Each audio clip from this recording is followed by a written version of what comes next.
আমি আশা করি আপনারা জানেন যে আজকের এই মুবারক সমাবেশের আয়োজন সিরাতুন নবী নামে আয়োজিত।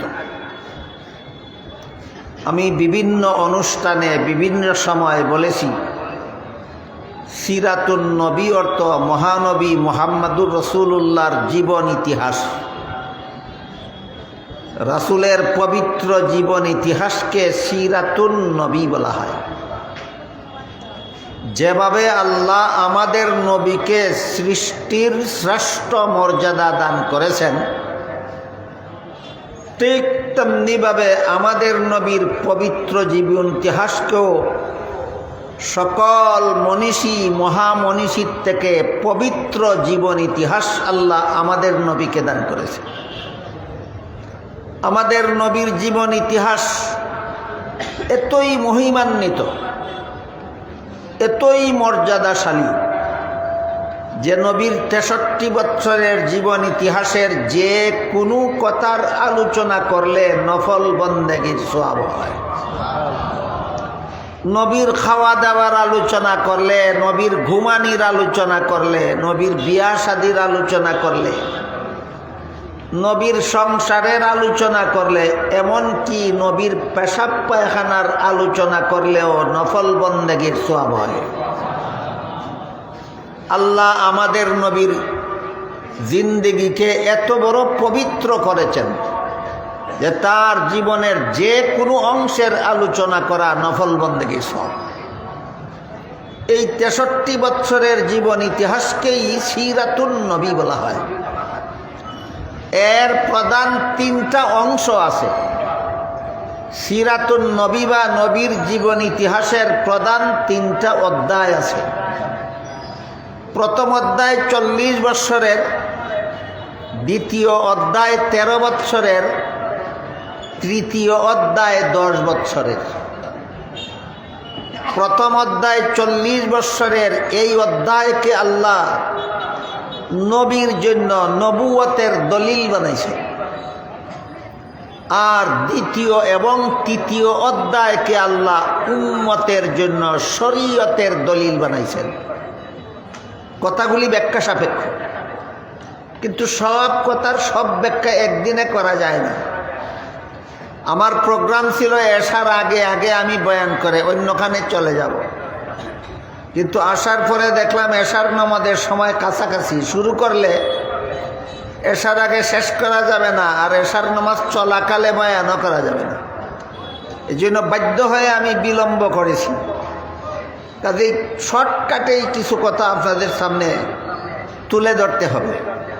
এই জন্য অতি সংক্ষেপেই আমরা বোঝার চেষ্টা করি যে নবীর পবিত্র জীবনী ইতিহাসের প্রথম অধ্যায় 40 বৎসরের, এটা নবীর জন্য নবুয়তের দলিল কিভাবে, আর দ্বিতীয় অধ্যায় তৃতীয় অধ্যায়, এই 2টা অধ্যায় 23 বৎসরের, এই অধ্যায় দুটি উম্মতের জন্য শরীয়তের দলিল কিভাবে।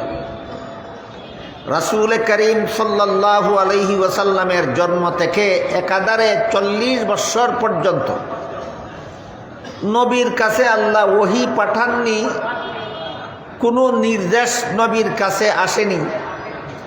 নবীকে আল্লাহ বলেননি মানুষকে কালেমার দাওয়াত দিন, মানুষকে ইসলামের দাওয়াত দিন, মানুষকে নামাজ রোজা ইবাদত বন্দেগীর দাওয়াত দিন। এমন কোনো নির্দেশই আল্লাহর পক্ষ থেকে নবীর কাছে আসেনি। শুধুমাত্র একাধারে 40 বৎসর পর্যন্ত মানুষের সমাজে বসবাস করার ব্যবস্থা করে দিয়েছে, যেন 40 বৎসরের জীবন ইতিহাসের দ্বারা মানুষ নবীর নবুয়তের দলিলগুলি চিনে নিতে পারে, এবং মানুষ সমাজের মানুষ যেন বুঝে নিতে পারে যে তার মতো মহাসত্যবাদী মানুষ জগতে আর দ্বিতীয় জন হতে পারে না। এই জন্য প্রথম অধ্যায়ের 40 বৎসরের ভিতরে সমাজের সর্বলোক, কুরাইশ বংশের সমস্ত মূর্তি পূজারী এবং মূর্তি পূজারীর নেতারা পর্যন্ত রাসূলকে আল আমিন উপাধিতে ভূষিত করেছে। জগৎ শ্রেষ্ঠ বিশ্বাস্য, জগৎ শ্রেষ্ঠ সত্যবাদী বলে সমস্ত মূর্তি পূজারীরা এবং তাদের নেতারাও আমাদের নবীকে উপাধি দিয়েছেন। এই জন্যই আল্লাহ এই বয়সে শুধু সমাজের মানুষকে নবীকে চিনার সুযোগ দিয়েছেন। তারাও এমনভাবে চিনতে পেরেছে যে তারা সকলে সম্মিলিতভাবে নবীকে জগৎ শ্রেষ্ঠ সত্যবাদী বলে উপাধি দিয়েছে। কাজেই যেহেতু এই 40 বছরের জীবন ইতিহাসে নবী লা ইলাহা ইল্লাল্লাহর দাওয়াত দেননি, মুহাম্মাদুর রাসূলুল্লাহর দাওয়াত দেননি, কলেমার দাওয়াত দেননি, দ্বীন ইসলামের দাওয়াত দেননি, নামাজ রোজা ইবাদত বন্দেগীর দাওয়াত দেননি, শুধু তাদের মধ্যে অবস্থান করেছেন, জীবনযাপন করেছেন। এই জন্য 40 বৎসরের ভিতরে নবীর কোনো দুশ্মন ছিল না। সমস্ত মূর্তি পূজারীরা সম্মিলিতভাবে নবীর প্রশংসা করত। এমনকি নবীর জন্মের দিনে জন্মের সংবাদ পেয়ে আবুল আহাবের মতো বেঈমানও তার দুটি খুশি হয়ে, নবীর জন্মে খুশি হয়ে তার দুটি আঙ্গুলের দ্বারা ইশারা করে বান্দি সুয়াইবাকে আজাদ করে দিয়েছে। অথচ এই আবুল আহাব যখন 40 বছরের পরবর্তী জিন্দেগি শুরু হয়, যখন আল্লাহর হুকুমে নবী দ্বীনের দাওয়াত দেওয়া শুরু করেন, তখন একদিন এক ঘটনা প্রসঙ্গে আবুল আহাব নবীকে গালি দিয়ে বলেছিল, তাব্বাল্লাকা সাইরাল ইয়াউম আলিহাযা দাউতানা। হে মুহাম্মদ, লা ইলাহা ইল্লাল্লাহর দাওয়াত দেওয়ার জন্য আমাদেরকে ডেকে একত্র করেছ, আমাদের সময় নষ্ট করেছ, তোমার সারা দিন ধ্বংস হোক। এবং পাথর হাতে নিয়ে নবীর মাথায় মারতে উদ্যত হইল। ঘটনা বুঝে থাকে বলুন, 40 বছর পর্যন্ত আবুল আহাব, আবু জাহাল নামের বেঈমানেরা নবীর উপর হামলা করেছিল না দ্বীনের দাওয়াত শুরু হওয়ার পরে? দ্বীনের দাওয়াত শুরু হওয়ার পরে। এটা নবীর ওয়ারিসদের একটা উত্তরাধিকার। যেভাবে নবী যখন থেকে দ্বীনের দাওয়াত শুরু করেছেন তখন শত্রুরা পাথরের আঘাত করেছে, কিয়ামত পর্যন্ত যারা এই নবীর দেওয়া দ্বীন হেফাজতের জন্য দ্বীনের দাওয়াত দিবেন, এদেরকেও নবীর শত্রুরা পাথরের আঘাত করতে বাধ্য। এজন্য হাদিস শরীফে রাসূল করিম সাল্লাল্লাহু আলাইহি ওয়াসাল্লাম বলেন, আসাদ্দুন নাসি বালাআনিল আম্বিয়া সুম্মাল আমসাল ফাল আমসাল। দুনিয়াতে নবীগণ সবচেয়ে বেশি বিপদ আপদের সম্মুখীন হয়েছেন, আর নবীগণের পরে যারাই নবীগণের পথে যত বেশি অগ্রসর হবে তারা ততই শত্রুদের মাধ্যমে বিপদে আক্রান্ত হবে। এটা নবীর উম্মতের জন্য নবীর সুন্নত। নবীও শত্রুর হাতে পাথরের আঘাত খেয়েছেন, উম্মত যদি নবীর দ্বীন প্রচারের কাজ করে নবীর শত্রুদের হাতে উম্মত পাথরের আঘাত খাবে। এইটাই নবীর ওয়ারিস হওয়ার আলামত। এই আবুল আহাব যে নবীর জন্মের দিন খুশি হয়ে বান্দি আজাদ করে দিয়েছিল, সে যখন নবী দ্বীনের দাওয়াত দেওয়া শুরু করলেন পাথর হাতে নিয়ে নবীর মাথায় মারতে উদ্যত হল আর বলতে লাগলো, তাব্বাল্লাকা সাইরাল ইয়াউম আলিহাযা দাউতানা। হে মুহাম্মদ, এই কাজের জন্য আমাদেরকে ডেকে সময় নষ্ট করলে তোমার সারা দিন ধ্বংস হোক। প্রতিবাদে আল্লাহ পবিত্র কুরআনের সূরা লাহাব নাযিল করে বলেন, তাব্বাত ইয়াদা আবি লাহাবিন ওয়া তাব্বা। আমার নবীর সারা দিন ধ্বংস হবে না, আবু লাহাবের ইহকাল পরকাল ধ্বংস হবে। মা আগনা আনহু মালুহু ওয়া মা কাসাব। আবু লাহাবকে ধ্বংসের হাত থেকে তার সম্পদ এবং সন্তান কেউই রক্ষা করতে পারবে না। সায়াসলা নারান যাতা লাহাব। আবু লাহাবকে জাহান্নামের শিখাময় আগুন দিয়ে জ্বালিয়ে চিরকাল শাস্তি দেওয়া হবে। তাহলে নবীর সাথে আবু লাহাবের বিরোধ ছিল জন্মের দিন না 40 বছর পর? 40 বছরের ভিতরে বিরোধ সৃষ্টি হইল না কেন? দ্বীনের দাওয়াত দিছেন না, এই জন্য আবু লাহাব, আবু জাহালদের কোনো শত্রুতামি নবীর সাথে 40 বছর পর্যন্ত ছিল না। যখন 40 বছর পরে আল্লাহর হুকুমে দ্বীনের দাওয়াত দিতে বের হলেন, তখন ওই এরা শত্রু হয়ে নবীর উপর আঘাত করা শুরু করল। এইরকম দ্বিতীয় অধ্যায়ে সিরাতুন নবীর দ্বিতীয় অধ্যায়ে 13 বছরের মক্কি জিন্দেগিতে একবার নবী মক্কা শরীফ থেকে কয়েক মাইল দূরে তায়েফ গেলেন তায়েফের বাসিন্দাকে দ্বীনের দাওয়াত দেওয়ার জন্য। তায়েফের বাসিন্দারা নবীর দাওয়াত তো গ্রহণ করলই না, বরং নবী নিরাশ হয়ে মক্কার পথে ফিরার সময় পিছন দিক থেকে দল বেঁধে বৃষ্টির মতো পাথরের ঢল নিক্ষেপ করল নবীর শরীরের উপর। শত্রুদের পাথরের ঢিলের আঘাতে আঘাতে নবীর শরীর জখম হয়ে রক্তে লাল হয়ে গেল। এক সময় নবী ক্লান্ত হয়ে একটি গাছের ছায়ায় বসে পড়লেন। আল্লাহ পাক রব্বুল আলামিন সাথে সাথে জিবরিল ফিরিস্তাকে নবীর কাছে পাঠালেন। বললেন, আমার নবীকে গিয়ে বলো, বেঈমানেরা নবীর সাথে যে বেয়াদবি করেছে আমি আল্লাহ তো দেখেছি, তিনি যদি প্রতিশোধ চান তাহলে তাইফের 2 প্রান্তের 2 পাহাড়কে একত্র করে আমি সমস্ত তাইফবাসীকে নিষ্পেষিত করে দেব। জিবরিল ফিরিস্তা আল্লাহর পক্ষ থেকে আসলেন, নবীকে আল্লাহর সংবাদ দিলেন, আপনি যদি প্রতিশোধ চান তাহলে আল্লাহ তাইফের 2 প্রান্তের 2 পাহাড়কে একত্র করে তাইফবাসীকে নিষ্পেষিত করে দেবেন। জবাবে নবী বলেন, আল্লাহুম্মা হদি কওমি ফাইন্নাহুম লা ইয়ালামুন, হে আল্লাহ এদেরকে ধ্বংস করে দিবেন না, এদেরকে হেদায়েত দান করো। এইটাই নবীর চরিত্র, আর ওইটাই আবু লাহাবদের চরিত্র। যারা মার খাইয়াও হেদায়েতের দোয়া করে এরা নবীর আদর্শের অনুসারী। যারা মার খাইয়াও হেদায়েতে, যে মারে তার জন্য হেদায়েতের দোয়া করে, তারা নবীর আদর্শে আদর্শবান, তারা সত্যিকারের নায়েবে নবী, ওয়ারাসাতুল আম্বিয়া। আর দ্বীনের দাওয়াতের কারণে যারা মারে, ওই যুগে তারা ছিল নবীর দুশমন, এই যুগে এরা হবে নবীর উম্মতের দুশমন। দুশমনের জন্য নবী ধ্বংসের বদদুয়া না করে হেদায়েতের দোয়া করেছেন। আমরাও নবীর দাওয়াতের আয়োজন করলে যারা দুশমনি করে, আমরা নবীর খাঁটি ওয়ারিস হতে চাই, নবীর উত্তরসূরি হতে চাই, নবীর আদর্শে আদর্শবান হতে চাই। তাইফের ঘটনাকে স্মরণ করে আমরাও যারা বিরুদ্ধাচরণ করে, যারা সিরাতুন নবীর আলোচনা বন্ধ করতে চায়, আমরা আল্লাহর কাছে এদের জন্য হেদায়েতের দোয়া করি। এটা আমাদের নবীর শিক্ষা, নবীর আদর্শ। গেল 40 বৎসরের জীবন ইতিহাস।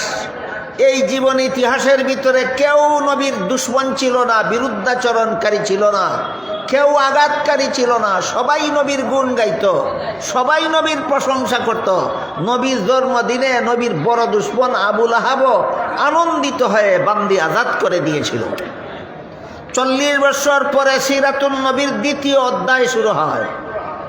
দ্বিতীয় অধ্যায় 13 বৎসরের।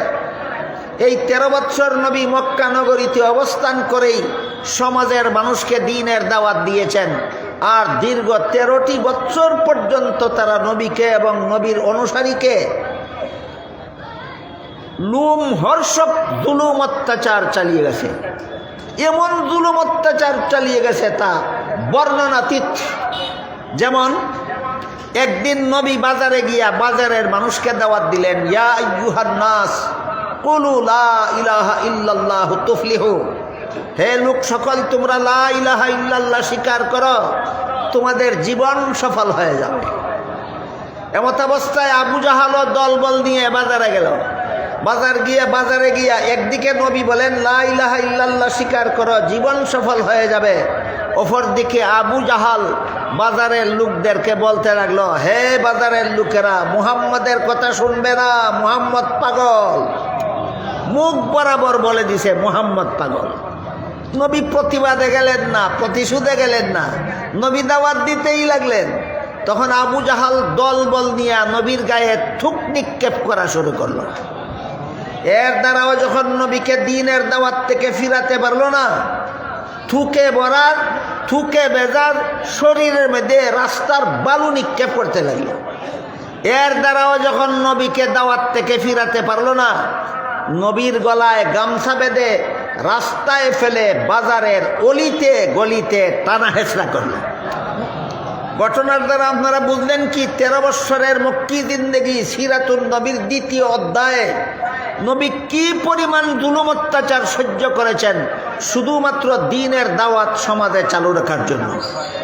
কিয়ামত পর্যন্ত এভাবেই যারা নবীর দ্বীন জারি করার জন্য দাওয়াত দেওয়ার কাজ করলে যারা জুলুম অত্যাচার করে, বিরোধিতা করে, প্রতিবন্ধকতার সৃষ্টি করে, হামলা করে, এরার হামলা সহ্য করে এই নবীর সত্যিকারের ওয়ারিস যারা, তারা কিয়ামত পর্যন্ত নবীর দ্বীনের দাওয়াত চালিয়েই যাবেন। কিয়ামত পর্যন্ত চিহ্নিত হয়ে থাকবে একদল মানুষ নবীর দলের কাজ করে আর একদল মানুষ নবীর দুশমনের দলের কাজ করে। নবীর দলের কাজ করে কারা? নবীর দ্বীনের দাওয়াত মার খেয়েও প্রতিবন্ধকতা সত্ত্বেও চালু রাখে যারা, এরা নবীর দলের লোক। আর নবীর দ্বীনের কথা বলার কারণে যারা হামলা করে, বাধার সৃষ্টি করে, এরা নবীর দুশমনের দলের লোক। এই অবস্থায় দীর্ঘ 13টি বৎসর পর্যন্ত একতরফা জুলুম অত্যাচার সহ্য করে নবী মক্কা শরীফে দ্বীনের দাওয়াত চালু রাখার কারণে মুষ্টিময় যে কিছু সংখ্যক মানুষ ইসলাম গ্রহণ করেছিল, তাদের মধ্যে একজনের নাম ছিল হযরত খাব্বাব রাদিয়াল্লাহু তাআলা। কেন তিনি নবীর দ্বীন গ্রহণ করলেন?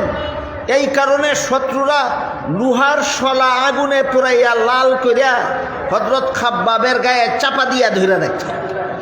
চিন্তা করে দেখেন, নবীর দ্বীন গ্রহণ করার কারণে শত্রুরা কি পরিমাণ জুলুম অত্যাচার করেছিল। আরেকজন মহিলার নাম ছিল সুমাইয়া রাদিয়াল্লাহু তাআলা আনহা। তিনি কেন নবীর দাওয়াত গ্রহণ করলেন? এই অপরাধে মক্কার শীর্ষ সন্ত্রাসী আবু জাহাল নিজের হাতে বর্ষা নিয়া হযরত সুমাইয়া রাদিয়াল্লাহু আনহার লজ্জাস্থানে আঘাত করে শহীদ করেছিল। কিন্তু কোনোদিন নবী প্রতিশোধ নিতে যাবেন দূরের কথা, প্রতিবাদও করেননি, টু শব্দটাও করেননি, নীরবে সহ্য করেছেন আর আল্লাহর কাছে দোয়া করেছেন, আল্লাহুম্মা হদি কওমি, আল্লাহ আমার জাতিকে হেদায়েত দান করো। দ্বীনের দাওয়াত এত সোজা না, এত সস্তা না। এইভাবে মার খেতে হয়, তারপরে ধৈর্য ধারণ করতে হয়। আর যারা মারে এমন শত্রুদের জন্য আল্লাহর কাছে হেদায়েতের দোয়া করতে হয়। যেমন তেমন ধৈর্যের কথা নয়, এটা নবীর আদর্শ। কিয়ামত পর্যন্ত নবীর আদর্শবাদী হক্কানি উলামায়ে কেরাম এই অবস্থাতেই নবীর ওয়ারিসের দায়িত্ব পালন করে যাবেন। দীর্ঘ 9 বৎসর, দীর্ঘ 13 বৎসর এইরকম জুলুম অত্যাচার সহ্য করার পর এক সময় আল্লাহ হুকুম দিলেন, আর জুলুম অত্যাচার সহ্য করার দরকার নাই, আপনি আপনার অনুসারীদেরকে নিয়ে মক্কা শরীফ থেকে হিজরত করে মদিনা শরীফ চলে যান। আল্লাহর হুকুমে নবীর অনুসারী মুসলমানদেরকে নিয়ে মক্কা শরীফ থেকে 500 কিলোমিটার উত্তরে মদিনা শরীফ চলে গেলেন।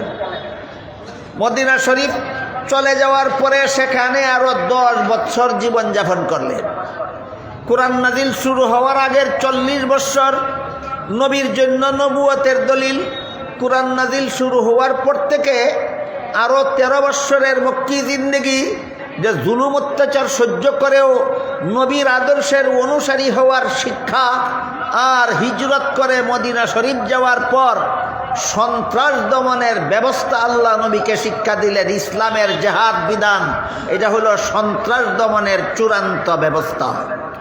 সিরাতুন নবীর 3 অধ্যায়ের 3টা বৈশিষ্ট্য।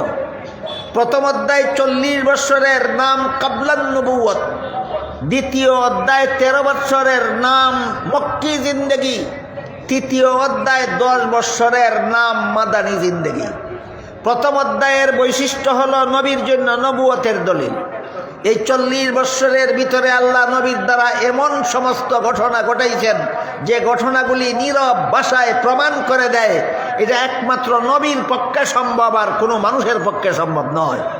যেমন নবী কুলের শিশু থাকাকালেও কখনো উলঙ্গ হয়েছেন না। বলেন, কুলের শিশু থাকাকালে উলঙ্গ না হওয়া আর কোনো মানুষের পক্ষে সম্ভব না, একমাত্র নবীর পক্ষে সম্ভব। তাহলে ঘটনাটা কার জন্য কিসের দলিল? নবীর জন্য নবুয়তের দলিল। নবী জন্মগ্রহণ করা মাত্রই আল্লাহর শুকরিয়া আদায় করে দোয়া পড়েছেন। জন্ম হওয়া মাত্রই দোয়া পড়া এটা আর কোনো মানুষের পক্ষে সম্ভব নয়, একমাত্র নবীর পক্ষে সম্ভব। সুতরাং এটা নবীর জন্য নবুয়তের দলিল। নবী মায়ের গর্ভ থেকে খতনাকৃত অবস্থায়, নার কাটা অবস্থায় ভূমিষ্ঠ হয়েছিলেন, এটাও আর কোনো মানুষের পক্ষে সম্ভব নয়, একমাত্র নবীর পক্ষে সম্ভব। সুতরাং এইটা উম্মতের জন্য যদি শরীয়তের দলিল হইতো, তাহলে এই ঘটনা উম্মতে অনুসরণ করতে হইতো। উম্মতের ক্ষমতাই নাই এই ঘটনা পালন করার, অনুসরণ করার। এই ঘটনা উম্মতের জন্য শরীয়তের দলিল নয়, ঘটনাটা নবীর জন্য নবুয়তের দলিল। নবী যখন মা আমেনার গর্ভ থেকে ভূমিষ্ঠ হলেন, মা আমেনার গর্ভ থেকে ভূমিষ্ঠ হলেও বিশেষ একটা কারণবশত মা আমেনা দুধ পান করাতে পারেননি। দুধ মা হালিমা সাদিয়া নবীকে দুধ পান করাইছেন। বুঝে থাকতে বলুন তো, হালিমা আমেনার ছেলেকে দুধ পান করাতে পারবেন নিজের কোনো সন্তান হইলে না হইলে? হইলে। হালিমারও এক দুধ পানকারী শিশুর ছেলে ছিল, তাই হালিমা নিজের ছেলেকেও দুধ পান করাইতেন, আমেনার ছেলেকেও দুধ পান করাইতেন। তাহলে হালিমার দুধ পানকারী শিশু এখন কজন? 2 জন। এই জন্য শিশু মুহাম্মদ সাল্লাল্লাহু আলাইহি ওয়াসাল্লাম হালিমার 1 স্তনের দুধ নিজে পান করতেন, আর 1 স্তনের দুধ নিজের দুধ ভাইয়ের জন্য রেখে দিতেন। কুলের শিশুকালে এত বড় ইনসাফ প্রতিষ্ঠা করা দুনিয়ার কোনো মানব, মহামানব, মহামনীষীর পক্ষে সম্ভব ছিল না, একমাত্র মুহাম্মাদুর রাসূলুল্লাহর পক্ষে সম্ভব ছিল। তাহলে ঘটনাটা কার জন্য, কিসের দলিল? ঘটনাটা নবীর জন্য নবুয়তের দলিল। এইভাবে জন্ম থেকে নিয়ে 40 বছর পর্যন্ত আমাদের নবীর দ্বারা আল্লাহ এমন কতগুলি ঘটনা ঘটাইছেন যেগুলি উম্মতে অনুসরণ করার ক্ষমতাই রাখে না। পালন করি বললে কাজ হবে না, পালন করার ক্ষমতাই তোমার নাই। এইগুলি তোমার পালনের জন্য নয়, এগুলি নবীর জন্য নবুয়তের দলিল পেশ করার জন্য আল্লাহ নবীর দ্বারা ঘটনাগুলি ঘটাইছেন। রাসূলের শরীর মুবারকের ঘামে মেশকে আম্বরের সুগন্ধ হইত। এই জন্য রাসূল কোন রাস্তা দিয়া গেলে যদি লোকে খুঁজত তিনি কোন রাস্তা দিয়া গেলেন, তাহলে যেই রাস্তার বাতাসের মধ্যে আতরের সুগন্ধ পাওয়া যেত, লোকে বুঝতে পারতো নবী এই রাস্তা দিয়ে গেছেন, কারণ নবীর ঘামের মধ্যেই আতরের সুগন্ধ হয়। রাসূল যখন খোলা আকাশের নিচে চলাফেরা করতেন, তখন যদি রোদের দ্বারা নবীর শরীরে কষ্ট হইত, আকাশের মেঘের খণ্ড নবীর মাথা মুবারকের উপর ছায়া দিয়া নবীর সাথে সাথে যাইত। এই ঘটনা কার জন্য, কিসের দলিল? নবীর জন্য নবুয়তের দলিল। নবী যখন খোলা আকাশের নিচে কোথাও বসা থাকতেন, তখন যদি রোদের কারণে নবীর শরীরে কষ্ট হইত, তাইলে আশপাশের গাছের ডালপালা লতা পাতা নুইয়া নবীর মাথা মুবারকের উপর ছায়া দিয়া দাঁড়াইয়া থাকত। বলেন ঘটনা কার জন্য, কিসের দলিল? ঘটনা নবীর জন্য নবুয়তের দলিল। নবীর পেশাবে সুগন্ধ হইত, পায়খানায় সুগন্ধ হইত। এই জন্য পেশাব করা মাত্রই, পায়খানা করা মাত্রই জমিন নবীর পেশাব পায়খানা খাইয়া ফেলত। পেশাব পায়খানার মধ্যে সুগন্ধ হওয়া আর কোনো মানুষের পক্ষে সম্ভব নয়, একমাত্র মুহাম্মাদুর রাসূলুল্লাহর পক্ষে সম্ভব ছিল। ঘটনাগুলি কার জন্য, কিসের দলিল? ঘটনাগুলি নবীর জন্য নবুয়তের দলিল। এই ঘটনাগুলি যখন ঘটতেছিল অনবরত একটার পর একটা, তখন নবীর কোনো দুশমন ছিল না, কোনো শত্রু ছিল না। যখন নবী 13 বৎসরের মক্কি জিন্দেগির সূচনাকাল থেকে দ্বীনের দাওয়াত দেওয়া শুরু করলেন, তখন থেকে দুশমনেরা দুশমনি শুরু করলো। এতদিন দুশমনি করে না কেন? এতদিন নবীর তরিকা মানার কোনো প্রশ্ন ছিল না, শুধু নবীর গুণ গাইলেই হইতো। এখন দুশমনি করে কেন? এখন শুধু মুখের দ্বারা নবীর গুণ গাইলে চলে না, এখন নবীর তরিকা পালন করতে হয়। এই জন্য এতদিনের বন্ধুরা এখন থেকে শত্রুতে পরিণত হইল।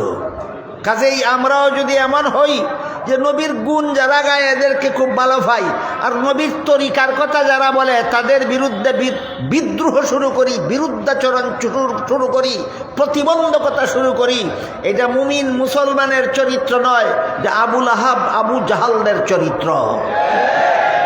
তাইলে তাদের মধ্যে আর আমার চরিত্রের মধ্যে ব্যবধান হইল কি? তাদের চরিত্রে আর আমার চরিত্রে ব্যবধান থাকতে হবে। আমরা যেমনভাবে 40 বৎসরের কাবলান নবুয়ত 40 সিরাতুন নবীর প্রথম অধ্যায়ে যেভাবে আমরা নবীর অলৌকিকতার বিশ্বাসী, নবীর অলৌকিকতা স্বীকার করি, ঠিক তেমনিভাবে 13 বৎসরের মক্কি জিন্দেগিতে যখন নবী তার আদর্শ মানার দাওয়াত দিতে লাগলেন, তখন আমরা নবীর আদর্শকে জীবনের সর্বক্ষেত্রে বরণ করে নেওয়ার, পালন করে নেওয়ার জন্য প্রস্তুতি গ্রহণ করি, যে সত্যিকার নবীর উম্মত হওয়ার আলামত।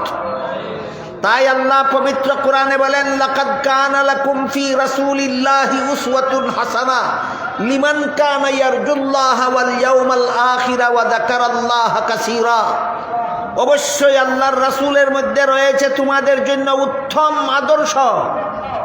আদর্শ বলতে তার কথাবার্তা, কাজকর্ম তোমরা অনুসরণ করো, অনুকরণ করো। বলুন, নবীর কথাবার্তা, কাজকর্ম উম্মতের জন্য অনুসরণীয় কিনা, উম্মতের জন্য অনুকরণীয় কিনা? 40 বৎসরেরটা না 40 বৎসরের পরেরটা? 40 বৎসরেরটা নয়, 40 বৎসরেরটা উম্মতের জন্য অনুসরণীয়, অনুকরণীয় ছিল না, সেটা ছিল নবীর জন্য নবুয়তের দলিল। 40 বৎসরের পরে যদি নবীর বৈশিষ্ট্যপূর্ণ না হয়, তাহলে এমন সবগুলি কাজ, অর্থাৎ 40 বৎসর পূর্ণ হওয়ার পর থেকে জীবনের শেষ মুহূর্ত পর্যন্ত যেসব কাজ নবী নিজেও করেছেন, উম্মতকেও করতে বলেছেন, যেসব কাজ নবী নিজেও করেছেন, উম্মতকে করার জন্য উৎসাহ প্রদান করেছেন, ওই সমস্ত কাজের জন্য আল্লাহ বলেন, নবী তোমাদের আদর্শ। নবীর আদর্শ গ্রহণ করতে পারবে কারা? আল্লাহর সন্তুষ্টি চায় যারা।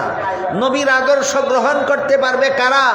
পরকালীন চিরস্থায়ী জীবনের সাফল্য চায় যারা। নবীর আদর্শ গ্রহণ করতে পারবে কারা? আল্লাহকে সদা সর্বদা বেশি বেশি স্মরণ করে যারা। 3টা গুণ বলে আল্লাহ বুঝাইছেন, এই 3 গুণ মুনাফিকের মধ্যে নাই, আছে শুধু মুমিনের মধ্যে। মুমিনরা আল্লাহর সন্তুষ্টি চায়, মুনাফিকরা নিজেদের আত্মার সন্তুষ্টি চায়। মুমিনরা পরকালীন চিরস্থায়ী জীবনের সাফল্য চায়, মুনাফিকরা দুনিয়ার ক্ষণস্থায়ী জীবনের সাফল্য চায়।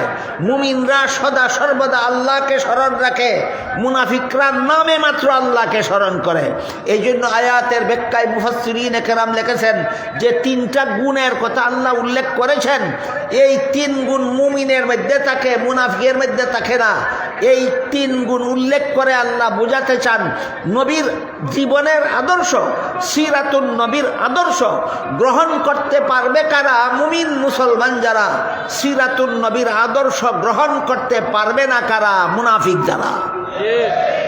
এই জন্য হাদিস শরীফে রাসূল করিম সাল্লাল্লাহু আলাইহি ওয়াসাল্লাম বলেন, কুল্লু উম্মতি ইয়াদখুলুনাল জান্নাতা ইল্লা মান আবা।